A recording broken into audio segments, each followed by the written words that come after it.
नमस्कार, मैं हूं हरिशंकर व्यास। सेंट्रल हॉल में आपका स्वागत है। अरुण जेटली बनाम अरविंद केजरीवाल की सनसनी पुरानी हो गई है, लेकिन तमाशा जस का तस है।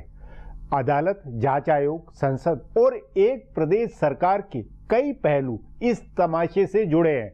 हिसाब से दिल्ली के मुख्यमंत्री अरविंद केजरीवाल ने जिस दिन डीडीसीए का मामला हाथ में लिया था, उसी दिन अरुण जेटली को सतर्क हो जाना था। अरविंद केजरीवाल मौके के इंतजार में थे। जो ही उनके प्रमुख सचिव पर सीबीआई ने छापा मारा, केजरीवाल ने मौका लपका। पहले दिन नरेंद्र मोदी को कायर व मनोरोगी, तो दूसरे दिन अरुण जेटली को भ्रष्ट बताया। जेटली पर केजरीवाल के हमले ने मोदी सरकार और भाजपा दोनों को दुविधा में डाला, इसलिए कि क्रिकेट और डीडीसीए के मामले में सरकार व भाजपा कैसे ये स्टैंड ले सकती है कि उसमें गड़बड़ी नहीं हुई होगी। भाजपा के अपने सांसद कीर्ति आजाद सालों से क्रिकेट डीडीसीए में भ्रष्टाचार की जांच को लेकर लड़ाई लड़ रहे थे। उन्होंने अरुण जेटली पर आरोप नहीं लगाया, पर डीडीसीए में गड़बड़ियों की ढेरों बातें बताई, सीबीआई जांच की मांग की। यह बात उन्होंने लोकसभा में भी उठाई। तभी मोदी सरकार और भाजपा का मोटे तौर पर स्टैंड है कि क्रिकेट और डीडीसीए के मामले से सरकार का क्या लेना देना है। अब क्योंकि अरुण जेटली खुद अदालत में चले गए, इसलिए लड़ाई अकेले अरुण जेटली की हो गई है। क्या नहीं? सवाल यह भी है कि इस लड़ाई में सत्व तत्व की बातें क्या है। आज इस पर चर्चा है। इस पर चर्चा के लिए आज मेरे साथ वरिष्ठ पत्रकार अशोक टंडन है। अशोक जी, अरुण जेटली बनाम अरविंद केजरीवाल में जो हल्ला हुआ, उसकी सनसनी अब कुछ कम हुई है, लेकिन तमाशा ये लगता है कि लंबा चलेगा। आपका क्या मानना है, ये ज्यादा लंबा खींचेगा या नहीं खींचेगा? देखिए, आमतौर पर अदालत में जब भी मानहानि के केस चलते हैं वो लंबे चलते हैं। और इतने लंबे चलते हैं कि लोग उनको भूल भी जाते हैं, लेकिन तुरंत वो लोगों के सामने रहते हैं। जैसे अभी भी अदालत में जाना, और फिर जिस तरह का आज मीडिया का स्वरूप है, तो वो बहुत बड़ा इवेंट बन के लोगों के सामने आता है।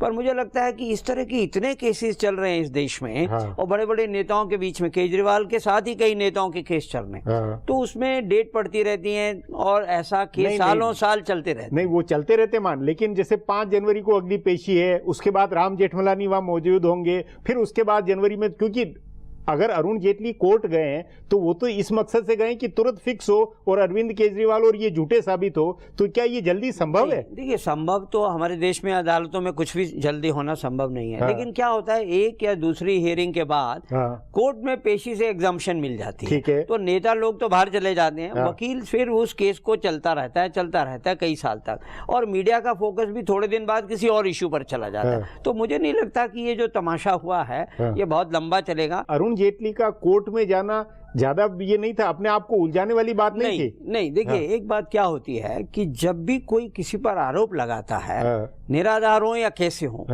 वो जो लोगों के मन में एक इमेज छोड़ते हैं ना, उसका प्रतिकार करना उसी समय बहुत जरूरी है।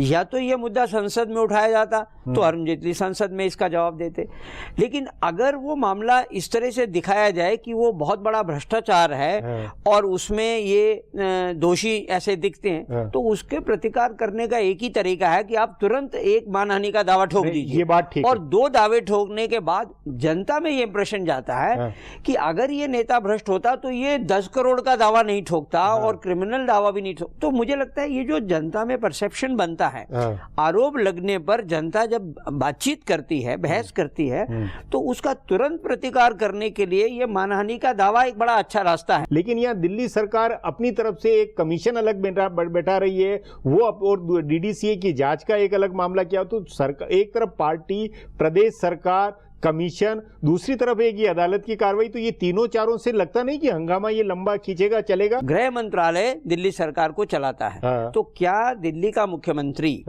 इस प्रकार के आरोपों पर कोई आयोग बिठा सकता है कि नहीं? इस पर अभी फाइनल वर्ड नहीं आया है। इस पर कौन कॉल करेगा? नहीं, देखिए, वो कौन करे, गृह मंत्रालय उसे ना करे, ये करे तो बवाल तो खींचेगा ना। असली तो इश्यू ये कि तमाशा जो है वो तमाशा लंबा चले। देखिए, केजरीवाल की शुरू से कोशिश ये है कि वो सरकार सरकार एक तमाशे की तरह चलाए। हाँ। उनको जब भी कोई मौका मिलता है तो उसको वो एक इवेंट बनाने की कोशिश तो ये इवेंट क्यों बनाने दे रहे हैं? मतलब असली तो मुद्दा ये कि केजरीवाल को मौका तो इधर से मिल रहा है ना। देखिए, अगर कोई आरोप लगेगा तो उसका प्रतिकार करने के जो भी रास्ते हैं वो अपनाने पड़ेंगे, नहीं तो लोग समझेंगे सचमुच में नेता भ्रष्ट है। तो मुझे लगता है मानहानि का दावा ठोक कर तुरंत जो उसका जवाब देना चाहिए था वो तो एक बार दे दिया गया। पर उससे आप क्या तमाशा खत्म होने की संभावना 1-2 महीने में मानते हैं या लंबा चलेगा ये कुछ? नहीं, जो मानहानि के मुकदमे में तो तमाशा नहीं चलेगा ज्यादा देर, लेकिन हाँ, अगर वो आयोग बनाने में सफल हो जाते हैं, हाँ, आयोग बनेगा और वो आंदोलन, मतलब उसके साथ तो एक पार्टी, प्रदेश सरकार सब हो गए, उस मुकाबले में इधर अकेले की लड़ाई नहीं हो गई अरुण जेटली की। लेकिन क्या केजरीवाल सरकार इस मुद्दे में आयोग बनाने के लिए सक्षम है? इसका फैसला अभी केंद्र सरकार को लेना पड़ेगा। वो तो केंद्र सरकार ले न ले कुछ भी हो, वो तो अपनी तरफ से अड़ेंगे और अड़ना अपने आप में तमाशा है। देखिए, केजरीवाल का उस तरह से देखें तो हर मामले में जो मूव है, उन्होंने पहले प्रधानमंत्री को गाली दे दी, फिर थोड़े दिन बाद लगा तो कुल मिलाकर जो परसेप्शन उनके बारे में बन रहा है कि वो गवर्नेंस में विश्वास नहीं रख रहे हैं और वो इस प्रकार से तमाशे करके केंद्र से भिड़कर और 5 साल बाद कहेंगे कि मुझे काम नहीं करने दिया गया। मुझे लगता है कि वो इससे अगर कोई अपनी राजनीतिक रोटियां सेकना चाहते हैं तो उसमें उनको कोई लाभ नहीं होगा। हाँ, ये जरूर है कि मीडिया में इस प्रकार के तमाशे चलते रहेंगे और ख़ास तौर से जब इलेक्ट्रॉनिक मीडिया को इस प्रकार की तस्वीरें मिलती हैं कि नेता कोर्ट में जा रहे हैं, कभी सोनिया गांधी कोर्ट में जा रही हैं। हाँ, तो वही तो मेरा कहना है कि एक तरफ सोनिया गांधी और उनकी अदालत में जाने का हल्ला इतना होना, फिर दूसरा एक और अदालत का ये मामला, तो ये कुल राजनीति में ये एक ठहराव, ये अजीब विचित्र स्थिति नहीं है। ये अच्छी बात नहीं है कि देश की राजनीति इस प्रकार से नेताओं के आरोप प्रत्यारोप से चले। लोग चाहते हैं सरकार चले, काम करे, परफॉर्मेंस दिखाए। केजरीवाल भी अपना काम करके दिखाएं, केंद्र सरकार। लेकिन ये जो कोर्ट में जाकर आरोप लगाकर और प्रत्यारोप लगाकर ये जो प्रकार की जो राजनीति हो रही है, ये कोई लोग उसको पसंद नहीं करते हैं।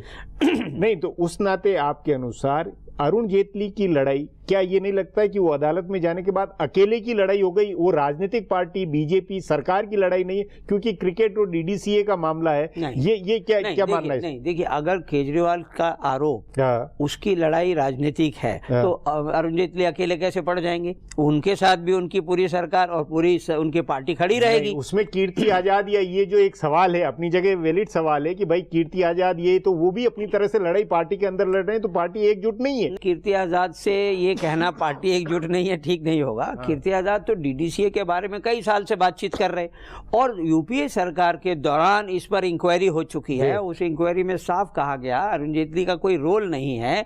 उसके बावजूद भी वो लपेटने की कोशिश में मुझे नहीं लगता कीर्ति आजाद सफल हो पाए। कुल मिला के आपके अनुसार इस तमाशे की, इस आरोप प्रत्यारोप में मतलब एक रूटीन राजनीतिक मामला मानते हैं? रूटीन नहीं है, दुर्भाग्यपूर्ण राजनीतिक है, क्योंकि राजनीति चुनाव में लड़ी जाती है, उसके बाद जो सत्ता में आता है उसे काम करके दिखाना होता है। अगर आप काम नहीं करना चाहते हैं और आप उस तरह से दुनिया को, जनता को उलझाए रखना चाहते हैं, तो लोग बड़े समझदार हैं और लोग देख रहे हैं कि केजरीवाल का पूरा एजेंडा जो है वो तमाशे का है, न कि गवर्नेंस का है। जी अशोक जी, बातचीत को यहीं समाप्त करेंगे। प्रोग्राम में आने के लिए बहुत बहुत धन्यवाद। हमारा प्रोग्राम अब यहीं खत्म होता है।